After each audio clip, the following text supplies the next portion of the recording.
BRS పాలనపై CM Revanth Reddy fire అయ్యారు. ధరణి ద్వారా భూములు కొల్లగొట్టే ప్రయత్నం చేశారని, దోపిడీ బయటపడుతుందనే వీఆర్ఓ వీఆర్ఏలని తొలగించారని రేవంత్ అన్నారు.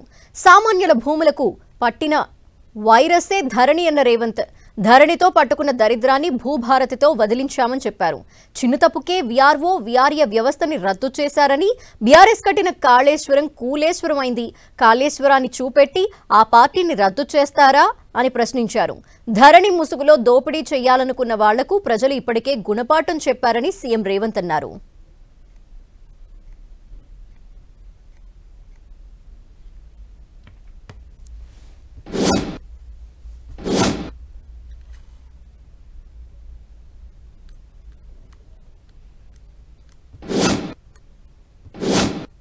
భూమిని చెరబట్టాలన్న ఆలోచనతో ఆనాటి పాలకులు ధరణి అని ఒక భూతాన్ని సృష్టించారు. ఆ ధరణి భూతమే వాళ్ళ భూదాహాన్ని తీర్చుకోవడానికి వినియోగించుకోవాలనుకున్నారు.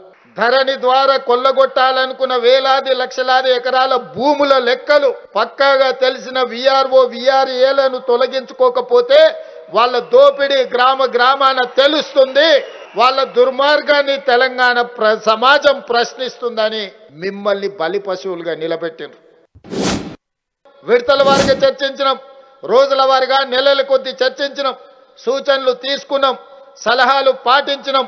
చివరికి భూభారతి 2025 చట్టాన్ని తీసుకొచ్చి ఈ తెలంగాణ 4 కోట్ల ప్రజలకు అంకితం చేయడం ద్వారా ఈ రోజు ధరణితో పట్టుకున్న దరిద్రాన్ని భూభారతి ద్వారా పరిష్కరించే ప్రయత్నం చేసిన మిత్రులారా.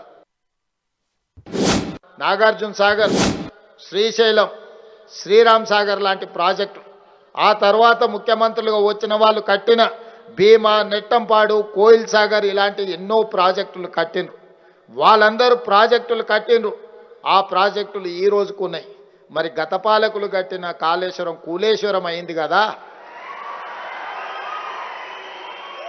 కూలిపోయిన కాళేశ్వరాన్ని చూపించి ఆ పార్టీని రద్దు చేస్తారా, లేకపోతే వాళ్ళందరినీ వీళ్ళని తొలగించినట్టు మొత్తం ఉద్యోగాల నుంచి తొలగించడానికి అవకాశం ఉందా అని నేను అడిగిన.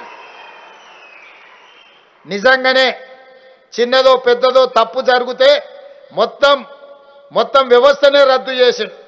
1,00,000 కోట్లు ఖర్చు పెట్టిన కాళేశ్వరం కట్టడం కూలడం 3 ఏళ్లలోనే జరిగిపోయింది. మరి వాళ్ళనేమనాలి, వాళ్ళకేం శిక్ష విధించాలనో నేను కాదు, ఈ ప్రశ్న నేను అడగను.